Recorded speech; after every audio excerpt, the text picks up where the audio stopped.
And here we go again with yet another Raw review. Slash NXT The End Yeah, review. well, that'll be on the next video. Well, I guess we get underway with this Raw. I mean, all right, this wasn't a bad Raw. It was just like kind of. It was just kind of a. It was just kind of a all right. I don't even amateur. remember. I don't even remember anything from Raw.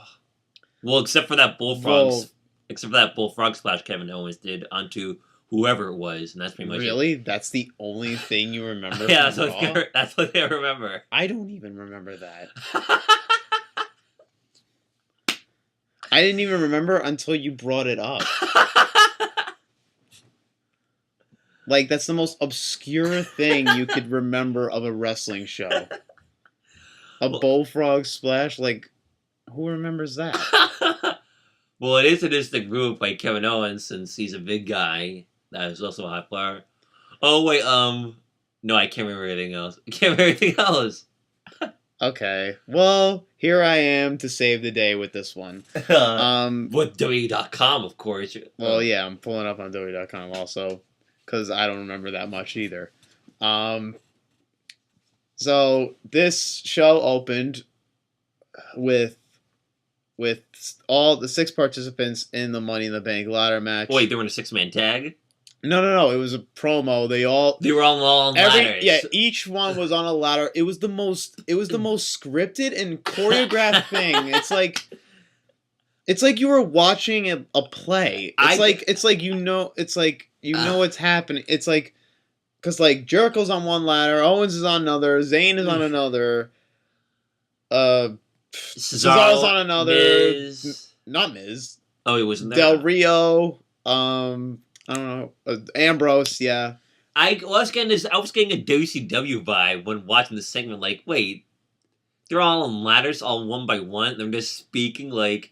This was the most like scripted, choreographed thing they've ever done. It wasn't organic. It was like. It was like shot as like a movie or like a sitcom. Pretty much. It's not even a good one either. Plus, Ambrose was the only person that actually made this seem feel okay. Can we just start fighting already? Because this is just kind of ridiculous. Ambrose was like, this is bullshit. Let's just fight. I mean, because it was like, it was back and forth. I mean, it was a little entertaining. You got the stupid idiot chant. From people, because Jericho says that now with his heel gimmick. Yeah. You have Jericho say, "I'm from Winnipeg, you idiot." For the first time on a promo since that moment actually happened at Survivor Series 09. But don't forget, like, Jericho became a meme again because he was sitting in a certain pose, and then. Yeah, he's just like becoming the meme guy, like, ever since. No longer Brock Lesnar. Well, because Lesnar hasn't been seen since WrestleMania. And unfortunately, he wasn't. Well, it still doesn't make any sense why he wasn't there the night WrestleMania for the Fallout or Taker. Yeah. Or a few other guys, but. And then what happened there? Yeah, so Teddy Long comes out. Well, before that, another nitpick. Del Rio, when he was talking, he was trying to back up some, of why he was winning the Money in the Bank. Why couldn't he have said that he's a former Money in the Bank winner and that he's the only one out of everyone in that Money in the Bank ladder match that's a former Money in the Bank winner?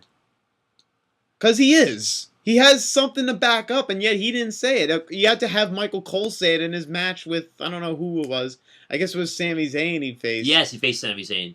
Oh wait, I remember that too. You had to have Cole say it. Like, why couldn't Del Rio say it?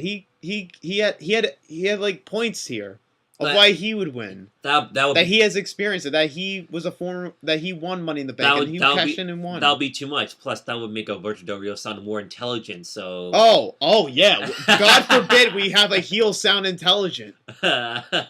We gotta have all our wrestlers be stupid. It's all gotta be whitey, crazy, running away cowards, like. So they, yes. No.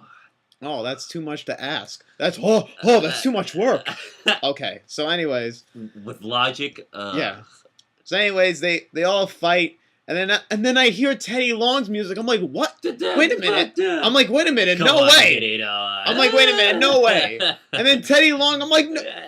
Obviously, I marked out. I was like, no way Teddy Long is here. That is crazy. I was excited, but I wasn't marking out as much as you did. I was like, okay, what is he gonna? I wonder what's gonna. I was like, oh no, he's gonna make a 6-man tag now. He's gonna make a rematch. We wish, but he didn't, unfortunately. Especially when Stephanie McMahon came out. Yeah, then Stephanie. Then the whole thing like becomes so stupid because it's like, what was the point? Well, I mean, I saw Teddy Long's point for like showing up because he wanted to gain control of SmackDown since the draft was happening again. Yeah. I mean, I saw that, but it's like, and Stephanie made a good point. It's like, where did he come from? Yes. How did he get in the building? It's like. It's like they poked another logic hole, but then they actually got smarter. Like, wait, how would he have gotten in the building? And at least they actually acknowledged that. So actually, I will give WWE credit for that. Well, that's only a small amount of credit out of everything else. Yeah, it's a small credit. And Shane McMahon's on vacation. No, I'm not gonna complain about that one. Wow, big baby face there has vacation while they have the heel takeover. And what also doesn't make sense is, of course, as always the case, you have Stephanie go back and forth each week between being a babyface and a heel. Last week, the week before that, she was a babyface. Now here, she's back as a heel because she's kicking Teddy Long out. Make up your mind. It's like, stop. She has to be a heel. Stop. Don't have her cater to the crowd anymore. Yeah. Stop trying to get Stephanie over and actually get people that are trying to get over. Get over. Imagine if Eric Bischoff did that back in 2003. Oh God, no! Yeah, Bischoff was always a heel. Bischoff every week told the fans to shut up or to be or he showed how arrogant he was. Why can't Stephanie do that every week like she used to? Back during the Authority days with Daniel Bryan. Even then, she was like switching back and forth with heel and face, and Triple H too. All right. So, anyways, back to get out of the spotlight. Yeah. Get out. So, anyways, back to what happened. She kicks Teddy Long out, but Teddy Long showed up later that night, anyways, in her office, and when Teddy Long made the idea of making a fatal 4-way tag team match. Because, of course, who better to do that than Teddy Long because he loves tag team matches. Yeah. Oh, that's a staring at me. It's like, oh, that's a terrible idea. Just get out of here. And then, But then she calls and says, yeah. That was actually my idea. No, it wasn't. And that's good because actually she's being a heel here. But it's not even... Keep her a heel here. Just do it. Don't cater to her tomorrow night. Okay, so... Then Stephanie makes each individual matches for the 6 Money in the Bank participants. They had the first match, which happened after that, which was Cesaro and Chris Jericho. Yeah, that was a meh match, or even I didn't even see it. Yeah, I was kind of like, is what it is. Cesaro goes over. Okay, good for him. Hopefully Jericho wins the Money in the Bank ladder match. We time travel back to 2014 for a bit between Swagger and Rusev. I didn't see it though. It's the Swagger and Rusev thing. Yeah, that was by disqualification, or was it by count out? I think it was count out. It was disqualification. It said it on here. Well, at least it's not a rivalry. Yeah, I don't care actually what's going on with the U.S. title, but after that, then you got the John Cena AJ confrontation. AJ and Cena, of course,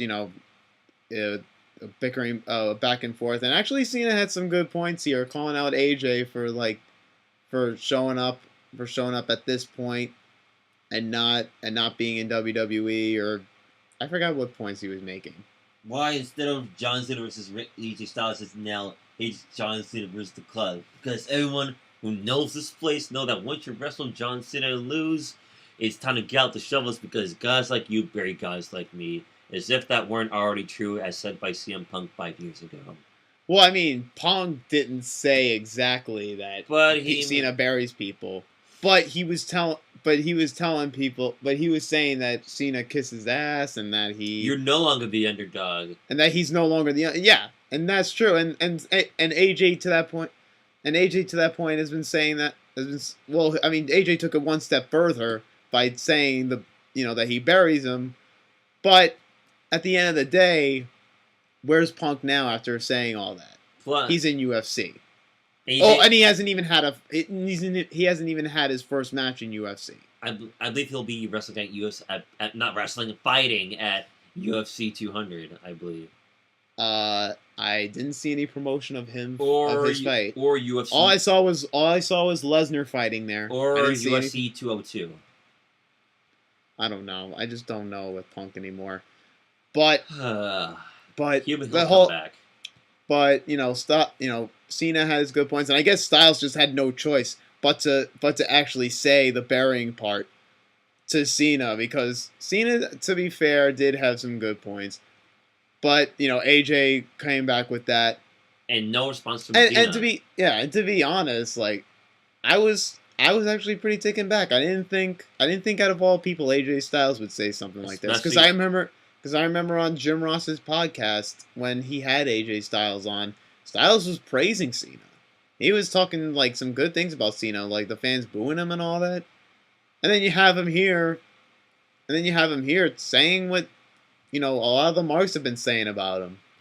Oh wait, and now of course, And then why we've been hating on Cena. And of course, we believe it to be a work, even though Yeah, because you think McMahon would allow, like, Styles would be fired by now if he made that up on the fly. And Punk never got fired. Well, he got suspended. But not He got fired. suspended. He's not being fired, so he was still there. And plus, Punk was able to come back because Cena stood up for him, like he spoke his mind. You're gonna take him out for that? Well, that was storyline wise. But still, That was storyline wise. We don't know what happened in actual backstage. But anyways, they were about to throw down between the club and Cena, but then oh no, it wasn't the Usos. It was the New Day that came in. At least and it wasn't the Usos. Yeah, I'm actually happy it wasn't the Usos. It was actually the New Day, because the New Day was trying to get revenge on the club for attacking them, I think, last week It's or all the week about before. making an impact. And now I think the club is going to be involved in the Fatal 4-Way tag with the New Day. This should be fine. What else do I have? Oh yeah, I know I said the last Raw review of my idea with how they should book the AJ Styles and Cena match at Money. I actually, if you really want to get creative, and I know creative will not get creative, but if you really, really wanted to make it creative and actually have them wait until SummerSlam to have this match, here's what I think they should actually do. Make it a tag team match. No, here's what I think you should do. You actually have the matches scheduled, AJ Styles and Cena. You've established it that it's gonna happen, and it's gonna happen. You're waiting until Money in the Bank, and they cancel it at the last second. No. You don't do that either.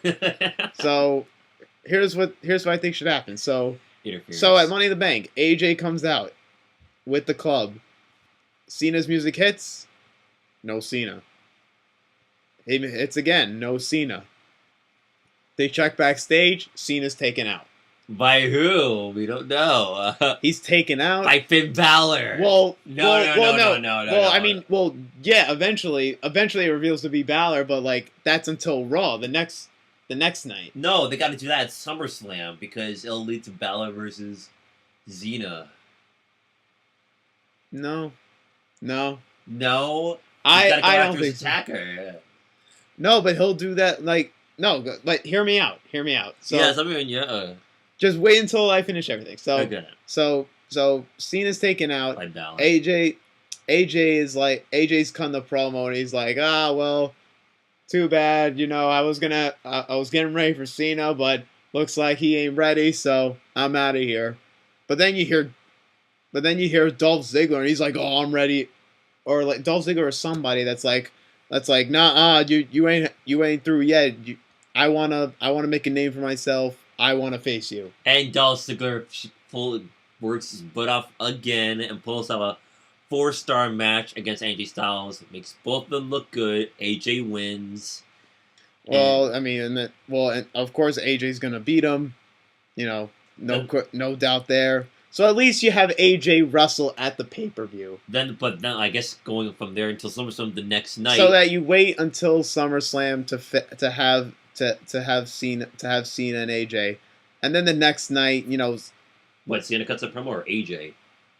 Or AJ, yeah, AJ cuts a promo, and then you reveal that it's Finn Balor that attacked Cena. Yes, but that's and then at Battleground. Oh, Battleground. And then at Battleground you have Cena and Balor. Cena gets his victory, and then we found. Yeah, Cena wins, and then it's then I think it was in SummerSlam the next pay-per-view after Battleground. Because there's an Elimination Chamber around that area too. We can actually check right now actually on the website, but I kind of doubt it at this point. Again, it is Yeah, I don't know. Actually, I don't know when they're having the chamber. Actually, they might do it. Because it's only Money in the Bank is next week, and we have to wait 2 more months. Somewhat. Well, no, because then July is the Battleground. But it might be early July though, or mid-July, and then they'll have Elimination Chamber. That's stupid. That's stupid that they just have a pay-per-view 2 weeks after a pay-per-view. Yeah, that's really stupid. Wait for Money in the Bank or in the next pay-per-view after Money in the Bank. No, I'm like in general, it's stupid that they have a pay-per-view and then 2 weeks after another pay-per-view. You're just killing like the pay-per-view excitement. Or it's like, yes, of course, it makes more sense to have after pay-per-view, wait 4 weeks until the next one. Yeah, 4 or 5 weeks tops. No, 4 weeks for each pay-per-view, but pitch WrestleMania 8 to 9 weeks. Yeah, but I'm saying like at least 4 or 5. Like I'd be fine with 4, but 5 is fine too. Well, how much time do you really need to make a story? Well, no, you need like a few weeks. Exactly. Or at least a month. You can't rush these things. Like, of course they'll do it, but and at least like, okay, so if the chamber is happening, then at least Cena could face like one of the members, or at least the club in a handicap match at the next pay-per-view. At Battleground. Well, like he faces Balor. He faces Balor at Battleground. Then he faces the club at the chamber. All 3 club members? Yeah. No, just Gallows and Anderson in a handicap match. Then we get Styles. Then at SummerSlam, you finally have Styles and Cena. And Styles gets his win. And Styles goes over clean. And then goes on the world title run. Then that would. Yeah, and then you have Styles. If you wanted to have Styles win the world title by the end of 2016, then that's the way you got to do it. Yeah, and he faces Reigns. Because if you want to have AJ Styles win the world title by 2016, you can't have him lose to Cena in this feud. It will. You need to rectify. They need to rectify it. Rectify him losing at WrestleMania and him losing all these pay-per-views with Roman Reigns by doing this. How are you just gonna build him up by having him lose at WrestleMania, lose to Reigns 2 pay-per-views in a row, lose to Cena 3 pay-per-views in a row, and then have him win the world title? Doesn't make any sense. Well, I guess that's like the most ass-backwards build-up I've ever seen. Well, do you know what Vince probably thinks about AJ Styles when it comes to how he's being booked? Fresh meat. Oh yeah, that's what's on Vince's mind right now. You best better believe it. I mean, that's just my fantasy booking. Obviously, WWE's gonna rush this whole match, have that match go as planned at Money in the Bank, and have either Styles win dirty or have Cena win clean, without any bruises on him. And just come, and the next one come all smiling like. And of course, yeah, cut off smiling. Then you have Del Rio and Zayn. Okay, match. That should have won, but it was to make a Butler look strong. Yeah. I mean, not Del Rio look strong, but just, I don't know. You just have Del Rio win, because then the next match, you have Ambrose defeat Kevin Owens. So at least you have to have one heel win in these matches. Yes, and it's gonna be Chris Jericho, as obvious as that prediction will be. If it's Owens, then okay. Mm-hmm.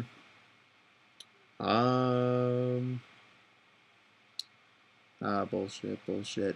Wait, why is it BS? What? Because I don't care. Because I don't care about the rest of them. So Owens did to Ambrose. Okay. Yeah, well, I just mentioned Ambrose and Owens, but the rest was like R-Truth and Tyler Breeze stuff. Of course, and Natalia, but I don't care about any of those.